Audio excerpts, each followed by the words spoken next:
Il y a des choses que les yeux humains ne peuvent voir, que l'esprit ne peut comprendre, et que pourtant l'âme reconnaît lorsqu'elle est confrontée à la vérité. Jésus les a vus.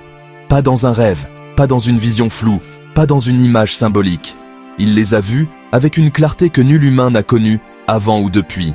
Dans le monde invisible, là où la réalité physique s'arrête, où le temps se dissout, où l'espace n'a plus de forme, il a contemplé la lumière et l'ombre dans leur état le plus pur, dans leur essence la plus crue. Et ce qu'il a vu change tout ce que nous croyons savoir. Avant même de marcher sur cette terre, avant même d'entendre les voix des hommes et de souffrir dans la chair, Jésus a été témoin de la réalité de l'invisible. Il a vu les royaumes célestes se déployer comme des océans d'éclat, où chaque rayon de lumière n'est pas seulement lumière, mais intelligence, conscience, jugement et amour concentré. Il a vu les armées angéliques qui ne sont pas de simples silhouettes dorées, mais des forces de création et de protection, capables de déplacer le destin des mondes. Il a vu la splendeur du trône divin, où l'ordre et la justice s'entrelacent comme une flamme éternelle, un feu que nul ne peut approcher sans se consumer, et pourtant un feu qui purifie tout ce qui est impur. Mais il a aussi vu l'ombre. Il a vu l'envers du ciel, là où la rébellion avait semé ses racines, où la chute des êtres de lumière avait créé des fractures dans l'invisible. Il a vu Lucifer, non pas comme un mythe, mais comme une réalité brûlante, portant encore la beauté de son éclat originel, mais tordu par l'orgueil et le désir de domination. Il a vu les légions qui se pressaient autour de lui, non pas simplement pour attaquer, mais pour séduire, influencer, corrompre l'essence même des âmes qu'il pouvait atteindre. Et il a compris que le monde invisible n'est pas abstrait. Il est vivant. Il agit, il modèle, il teste, il défie. Chaque pensée, chaque action dans le monde physique a une répercussion invisible, parfois immédiate, parfois retardée, mais toujours réelle. Jésus a vu la guerre des esprits. Pas une guerre bruyante, pas une guerre visible aux yeux humains, mais une lutte de volonté, d'influence, de pouvoir, de foi. Il a vu les anges de la protection et les esprits de la tentation, les uns et les autres, travaillant dans un balai invisible autour de chaque être humain. Il a vu comment chaque prière, chaque acte de bonté, chaque pensée pouvait déclencher des vagues dans ce monde caché, résonner avec les armées célestes et faire reculer ou avancer la lumière.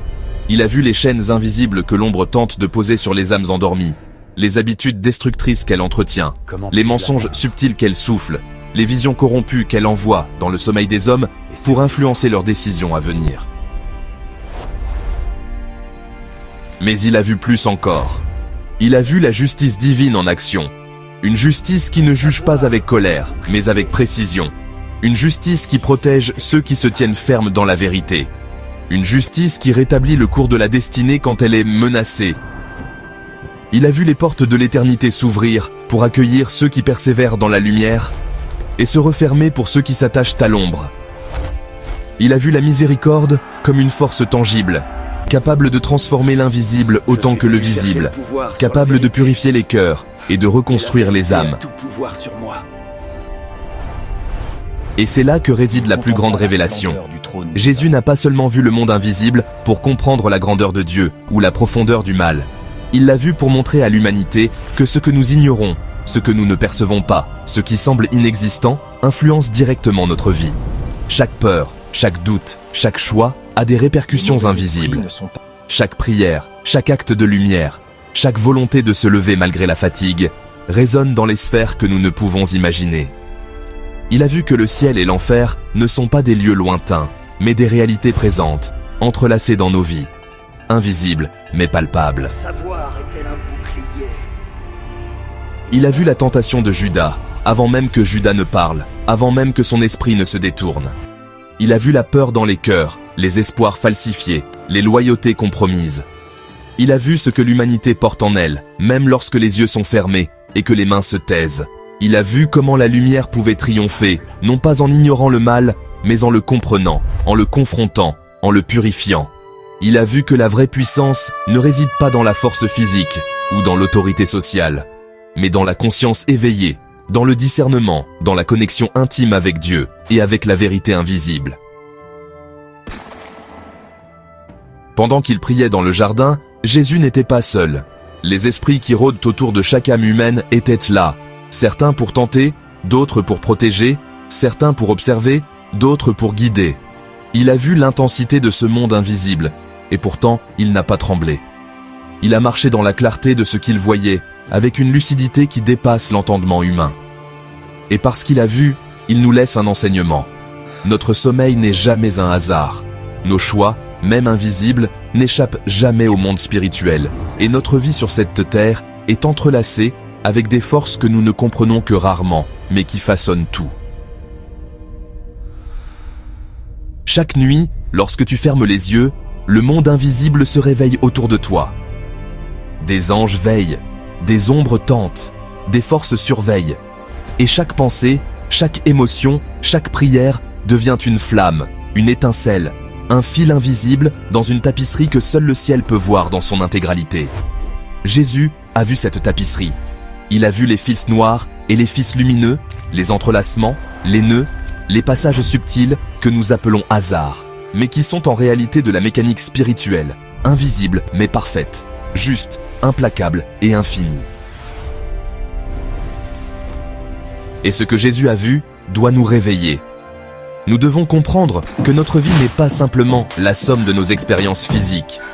Chaque pensée, chaque choix, chaque prière, chaque action, même dans le sommeil, participe à cette réalité invisible. Et si tu ne choisis pas la lumière, si tu ignores cette vérité, tu risques de devenir une proie involontaire de forces qui n'attendent qu'un moment de faiblesse pour influencer ton destin. Mais il y a un espoir, il y a une puissance, il y a une protection. Jésus a vu que ceux qui s'attachent à la vérité, à la lumière, à l'amour divin, même dans les ténèbres, deviennent invincibles dans le monde invisible. Le sommeil, qui semble être un abandon, devient alors une communion, une opportunité de purifier, d'apprendre, de renforcer, de recevoir guidance et force. Chaque nuit devient un champ de bataille et un lieu de révélation.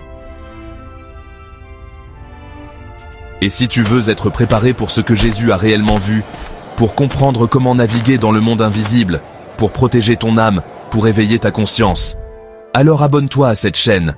Pas pour le spectacle, pas pour le divertissement, mais pour que ton esprit s'éveille, pour que ton âme comprenne la profondeur de ce que tu ne vois jamais, pour que tes nuits ne soient plus seulement du repos, mais un moment où la lumière et la vérité travaillent pour toi, comme elles ont travaillé pour Jésus. Je peux sentir le soleil. Parce que le monde invisible n'est pas un mythe, il n'est pas une croyance, il est réel, vivant, actif, il agit sur ton destin, sur tes décisions, sur ton courage, sur ton esprit. Et ceux qui ignorent son existence dorment non seulement physiquement, mais spirituellement.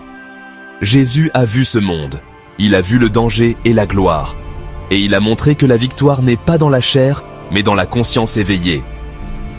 Il a vu les royaumes célestes se... Alors, regarde tes nuits autrement, sens ce qui se passe autour de toi, ressens l'invisible. Prends conscience de ton âme, prends conscience de la protection qui est toujours là, prends conscience des forces qui cherchent à t'influencer, et choisis la lumière, choisis la vérité, choisis la vigilance, car ce que tu fais même dans le sommeil trace la ligne de ton destin, et le monde invisible, lui, ne dort jamais.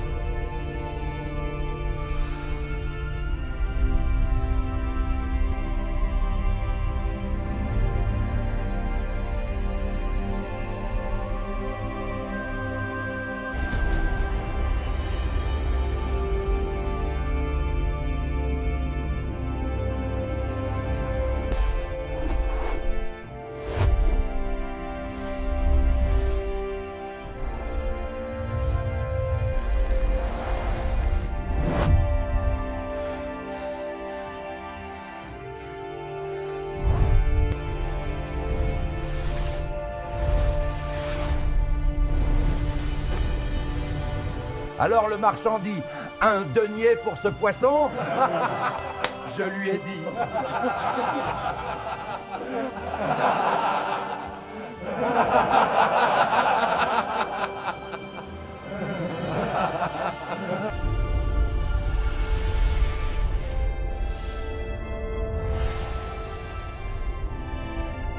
La peur de n'avoir rien, le désir d'être quelqu'un, le doute que vous vous trompez, les petites faiblesses humaines.